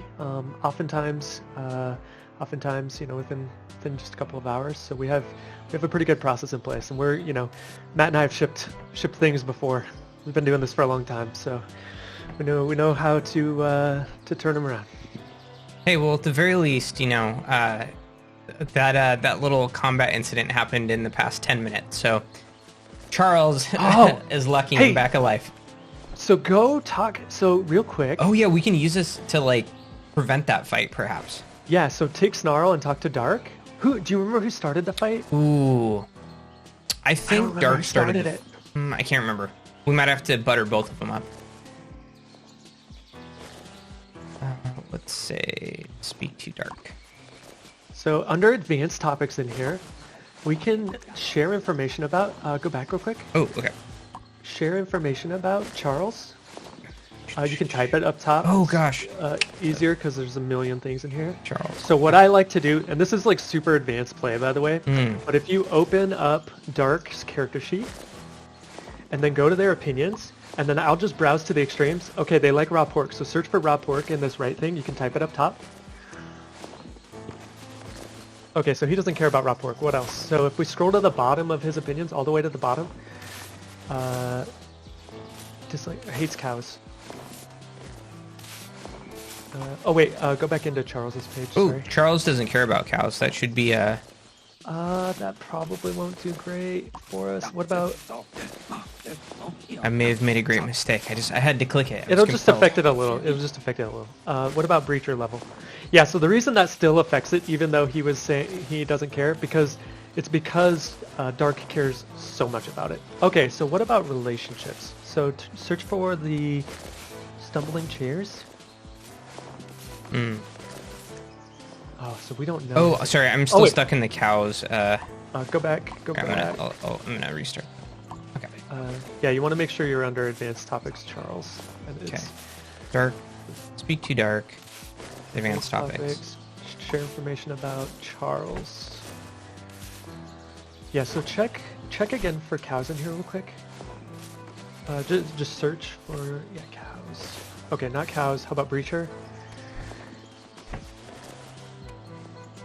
Doesn't like breacher skin. Okay, not that one. Okay, what about these stumbling chairs? So we're basically looking for a match between these two. What about below that? Does it have their opinion? Charles hates stumbling chairs. So this is good. Yeah, so telling him these things will help his relationship with Charles. So if you click on his relationships tab, I don't know if it'll move it enough for us to see it on the left side over there. Still hates Charles. He hates Charles. We should say the other one in there too. How does Charles doesn't actually hate Dark, which is kind of interesting. So it's a little lopsided. It's just Dark. So if you scroll back down in this list, all the way to the bottom, say that as well. Aha! Look, he just dislikes him now. So it is advanced play for sure, but this is like you can. I mean, I have spent years as a manager in real life. This is like managing. You have to do some of these things, you know what I mean? So it's all there. You don't have to play that way. You don't have to get down and like we could capture Dark when the fight happens. We could enlist and keep him away after the fight was over. We could try to keep them separated to prevent it from getting so bad. But that is a good warning sign for us that there's probably going to be ongoing issues between these two. There's a bit of an incompatibility there, and it's up to us to decide whether it's worth it to keep Dark happy and worth it to try to maintain that relationship, or do we just cut our losses and let Dark leave? Like Dark's opinion of us is already kind of going down a little bit. We could stop giving them stuff. We could still let them work or whatever. We could capture them and turn them into a serf. It's kind of up to us what we do. But, now that we're aware of this issue or this potential issue, maybe we just kind of let it work itself out and let Dark leave. I want to get back to doing a little bit more building, by the way. Oh, yeah, building. Okay, I think cool. I'm going to try a different approach this time with building a little tower. Because that way I can also get up a little bit higher for my archers, which might be kind of cool. Like a lookout tower, maybe? Yeah, I think this will be cool. Maybe do a 3x3 right here. We haven't had a major assault happen yet, and it will eventually. Eventually, people can come with catapults and like really hit you hard. And having a structure to get everyone in with some altitude it's really good for archers at least, and then you can like barricade the doors and stuff. Yeah. Good. So okay, cool. We got our stairs. So what do you think? A 2-story? Yeah, that sounds good. What am I trying to think of the best way to do this? You're going to go up one more level? Yes. So I wouldn't put a floor there. I would just put the stairs there. Cool. Okay. Let me just get rid of that. Cool. Then this is going to take a lot of wood. I think I need to reset up the forest cutting. Let's see, how much wood do we have? No, we only have 68. We probably should be pretty cool though. Yeah, we put some parapets on there. Yes, the short walls. Chris just added this feature where characters can basically mantle or hop over short walls like this and fences and stuff. So they're really good for coverage from projectiles, but not so good for stopping people if you just put them straight on the ground. Yeah, and they do stop imps right now. Right. So okay. They are still good defenses. The same with chevals. Like humans, I mean, if you sprinkle some chevals around, like humans aren't, I think that's how you pronounce that. They probably don't have a hard time navigating that. It's like the small props, but like imps are going to, and demons are going to chew through anything in their way. And so it's a good way to kind of, like when you see all those portals, you can pop some of those up when you get a carbuncle later on. So real quick, up top on your parapets up there, so you'll see those icons on them. That icon means that there's something wrong and they can't be built. And right now it means they're unreachable. So from the ground right now, they can build all the way around the structure and then build the contents of the structure. They can reach everything in there. It's just letting you know that they can't currently get to those. It'll solve itself when they build the rest of the structure, so there's not anything we need to do about it, but it does inform us as a player that it's something to keep an eye on in case we've built in a position that they can't reach. You do need to be cognizant of where you're putting, you build a gigantic wall, you have to think about how they're going to maintain it and build it and stuff. So a lot of times on like a 4 or 6 story wall, I'll have like an internal, almost like a built-in scaffolding running along, or like a maintenance floor running along the inside of the wall halfway up so that they can reach up and repair it. I love that Skimp's magical power. You're like, oh, Skimp must have an armor boost or something. Nope, Skimp has the magical ability to clean better and has activated it to get in a little extra cleaning right now. Oh, look at him doing work. Skimp's like a real good Samaritan. Who knows? Skimp may have traveled for miles from another kingdom. We should actually take a look. Let's see. I don't think we've shown our... we haven't shown this yet. we haven't shown this yet, but Skimp traveled from afar to clean up some scat at our base. So very kind. Yeah, it's nice. People, listen, you got to earn your way. They're trying to build relationships too, and trying to help us out. So this map right now, each time you play this, the map itself will be the same right now. We do plan to eventually evolve that and generate it. However, this does show you the layout of where kingdoms are, the names of the places, the kingdoms themselves, the people, everything. All of that will be different every time. And then it does allow you to zoom in and out and get perspective of what's going on in your world. So it's worth noting that this represents the information you have learned about your world. So like Spewy may not actually be the ruler of that kingdom down there anymore in currently. This represents the up-to-the-minute information that we have learned by talking to people, the conversations that are happening with our ruler and everything in the world.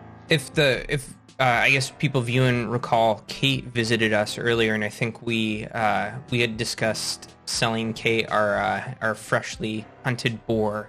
I think, or it could have been someone else, but I think it was Kate. It was Kate. Yeah. And I guess Kate comes from Reverend Lukey of the Ancient Clocks over there.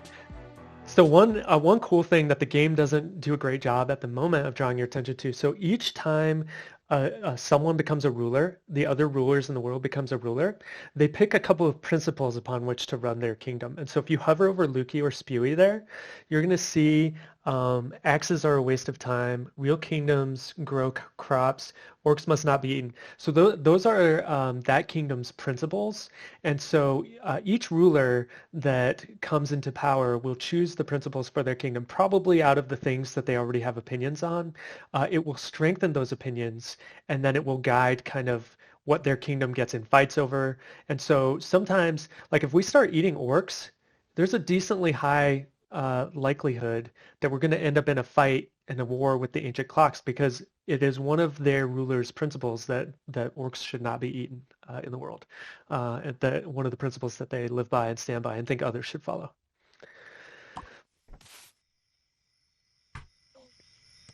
Right, this thing's getting built. I probably should have put the door. That was not a good choice. I should have put the door where they can quickly go from their sleeping area there. Oh, from the house? Yeah. It's almost got like a built-in tunnel beginning right there. Oh, do you see that? I could. That would be cool. We could add. Yeah, let's do it. Okay, yeah. So, we should dig out. Yeah.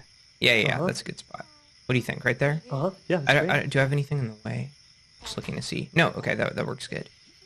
Let's dig right there. Someone will come dig that pretty quickly, probably. I don't know who our best digger is. Oh yeah, we should also probably upgrade our beds soon. I don't think. Oh, cool. That was dark. Dug that out right away. So yeah, you can use the Z levels to squash down, by the way, which can help. We can build a door. I'm gonna put a little floor there just to like make it nice. And a door. Cool. This is a great idea. And then some stairs. Maybe? Yeah. You might have to Z level down to place those. Yeah. Cool. Okay. Sweet, but we almost have like a cellar right now.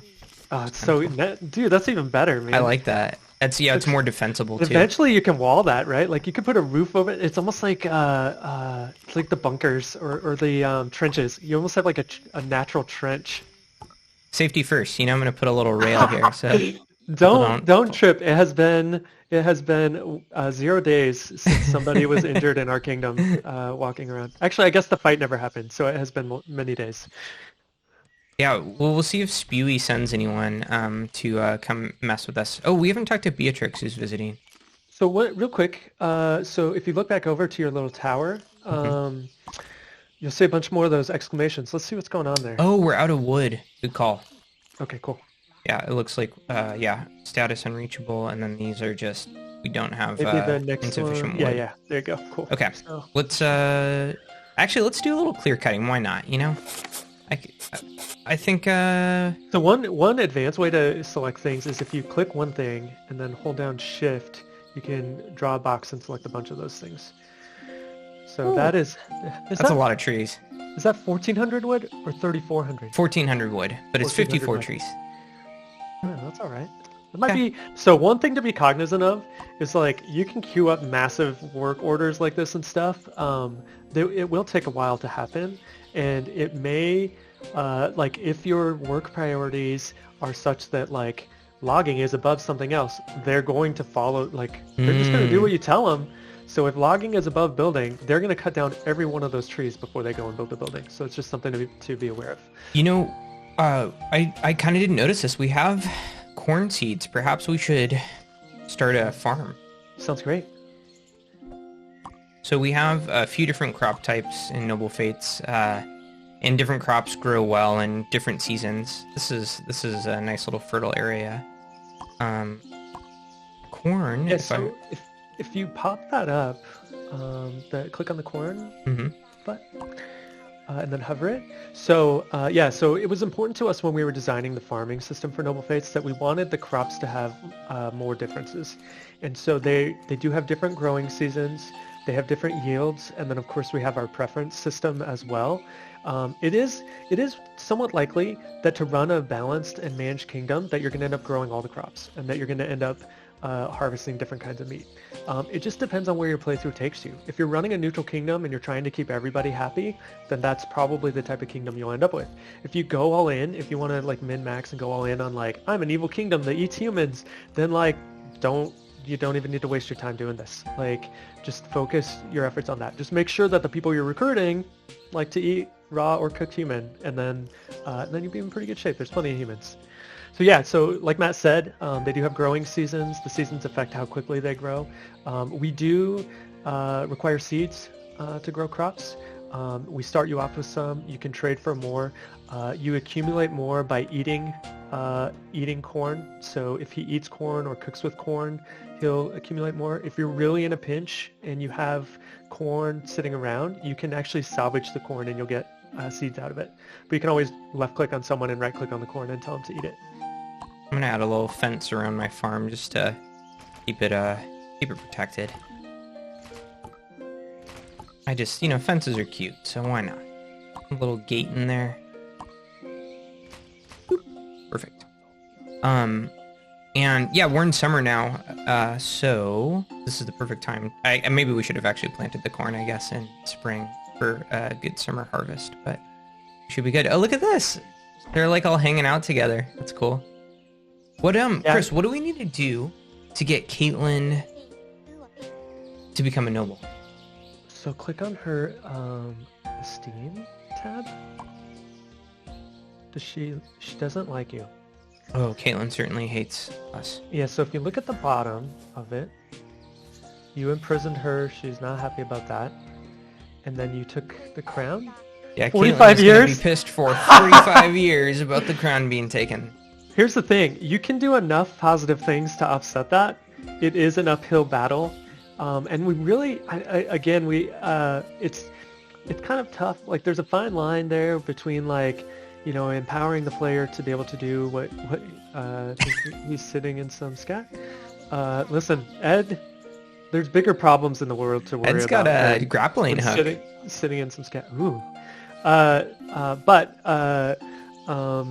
We're trying to strike the balance between like meeting people's expectations and also creating this world with consequences and a world that reacts. I think there could be some places where at times it's a little out of whack or something. Just let us know if you think that's the case. But really, we're trying to build a world that reacts to you and creates stories. As much as we may want Caitlin to become a noble, it might not be in the cards. We might keep her seems to be working out okay as a serf. Let's recruit some other nobles, and that's where this story is going to go. Oh, beds. We should, I feel bad. Yeah, We've been upgrade. having not enough beds for people and they've been sleeping on the ground. We should upgrade them. This is, by the way, I still love this feature so much that Chris just set up is you don't have to like deconstruct everything to upgrade. You can just in place put better beds and someone's going to go in and build that. What's super cool, especially cool about like the bed system with that, is that if somebody owns the underlying bed, it's effectively an upgrade system. It will create that new bed. They'll craft that new bed, and that person will automatically be bestowed that belonging, and so they'll own that new bed. Uh-oh. Weezus has shown up from somewhere and says, "I dislike you." Well, you know what, Weezus? We dislike you too. I'm waiting for my chance to take a crack at you. It's quite likely that they were in that kingdom when our people were there back then. And they're holding on to some grudge. Oh, yes, because they're from the Stumbling Chairs, and that was a kingdom that our people fled from. Yep. Spill their blood. So I don't know if our tower is done It's yet. not done. So, Dang it. I mean, you could use your roof though. Oh crap. Okay. I really wish we had finished our tower because we've got 1, 2, 3, 4, 5 people attacking us. Oh, perfect. Crap. Great. We're And perfect. I don't think we haven't built any armor yet.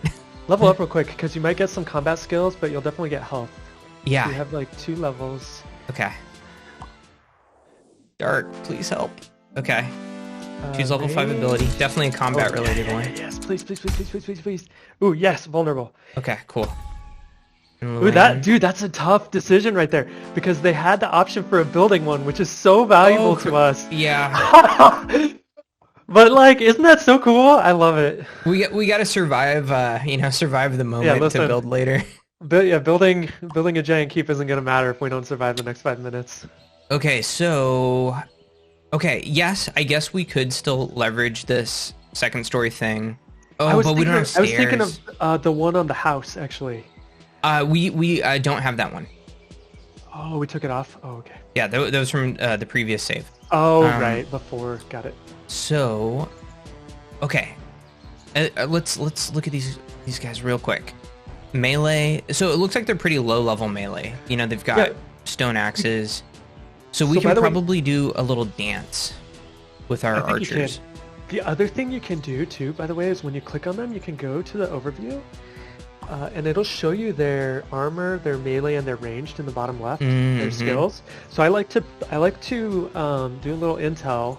So like, I'll look at each of them and be like, oh, this guy has 3 melee, so that's the one I'm going to focus my efforts on. Let's see. Okay, melee 1.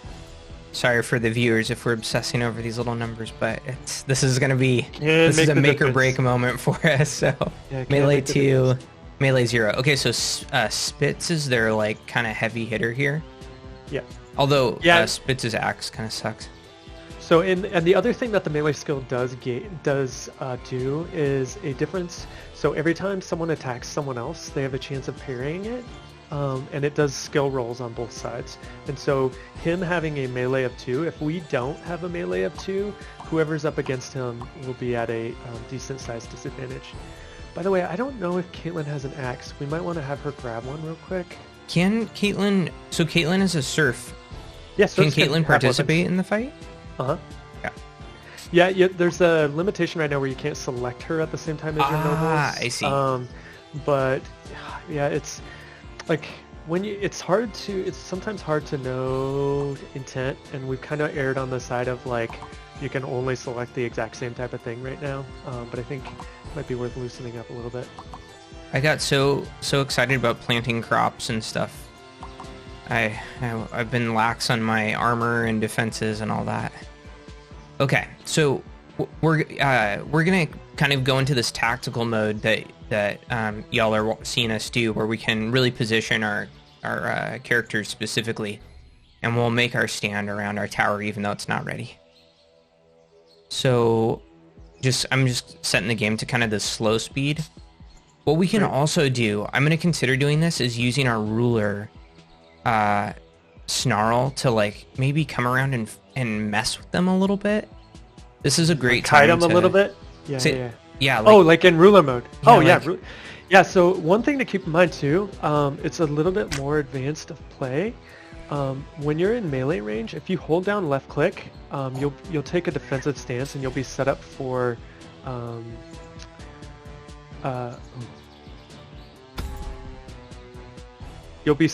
parrying. So while you're holding left click in ruler mode, you'll auto parry.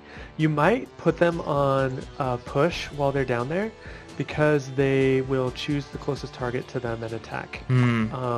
Like, since we're not holding a particular defensive position, like we're not in the tower, a yeah. doorway or something, like I would let them juggle. However, I would tell them to gang up on someone.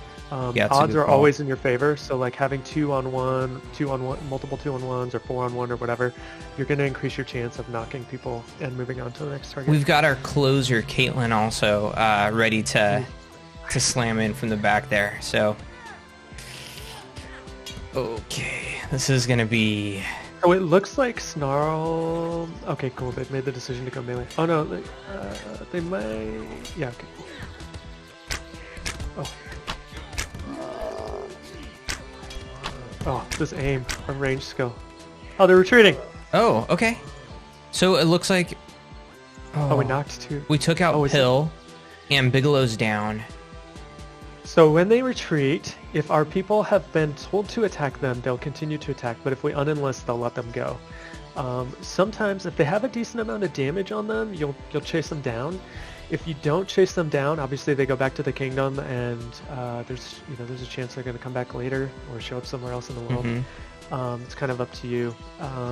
I typically don't chase too strong, but like if they're like, I would chase that guy. The other one, probably not those two. Yeah, well, we can focus on Weezus here. We might be able to capture Bigelow. I don't know if he's not doing so hot, but 1 hour. So you can have someone treat him now and then capture him, but you because they won't stand back up until like maybe have Caitlyn go start treating Bigelow.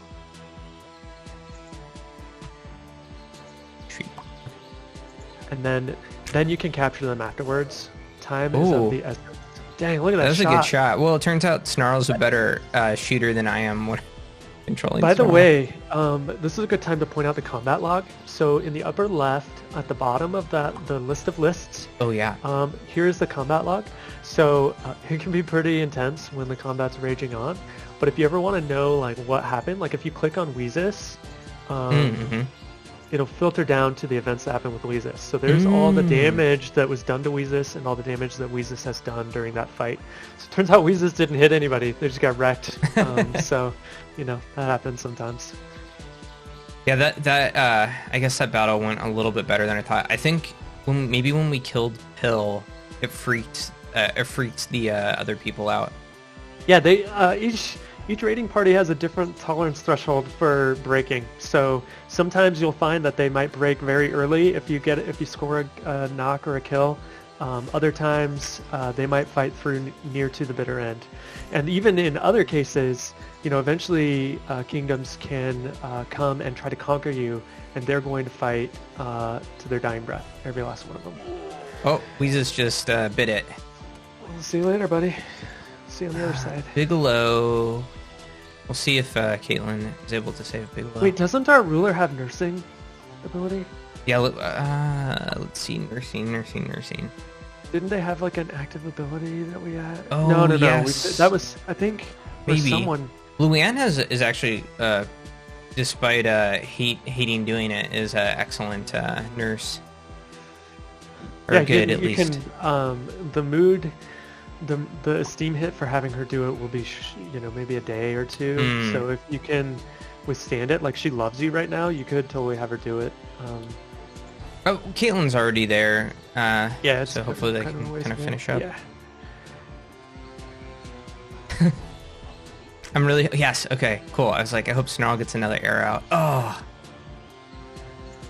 I was hoping one of them would start bleeding out and maybe we could catch him later. I mean, they have a pretty far distance to travel. I think I'm going to leave Snarl on the chase with Snarl's range. Yeah, that's a good idea. So if you unenlist the other four, they'll just leave them alone. Go back to regular work. One of our people is... Oh, yeah, Dark is bleeding, actually. We might need to... Oh. What is... Oh, is Dark trying... Oh, Dark is fleeing. Oh, yeah, so whenever somebody has shot an arrow nearby recently, people are like, oh, this is not a good place to stand. I don't think I'm going to catch him. I think they're going to make it back home. Cut it out. They'll be back. They'll get theirs next time. Yeah. Although they might be more powerful next time they come back. Okay, Bigelow. Okay, so Bigelow is not going to die. And the thing, though, is we haven't actually captured Bigelow. So if Bigelow wakes up, They might. Yeah, they'll either start fighting or flee, so you can capture them now. Let's do it. This might be a mistake, but let's try it. See what They happens. can typically fight back, but if they're there's a chance that they'll fight back, especially if their melee skill is high when you tell someone to capture someone Ooh, else. Bigelow is carrying a little gold on him. That's nice. Oh, sweet. All right, Charles. But if they're downed, then they don't really have any choice. Yeah. You can just slip those restraints on. All right, well maybe this is a good Probably a good stopping point for now. Agreed.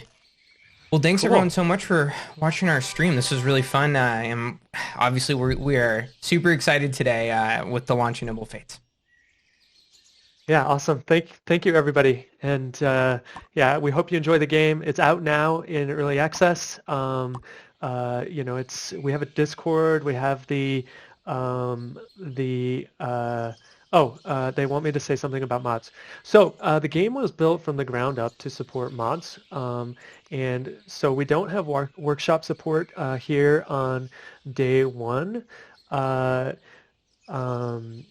But what we do have is mod loading support here on day one. And I've actually got a couple of mods that I have built myself.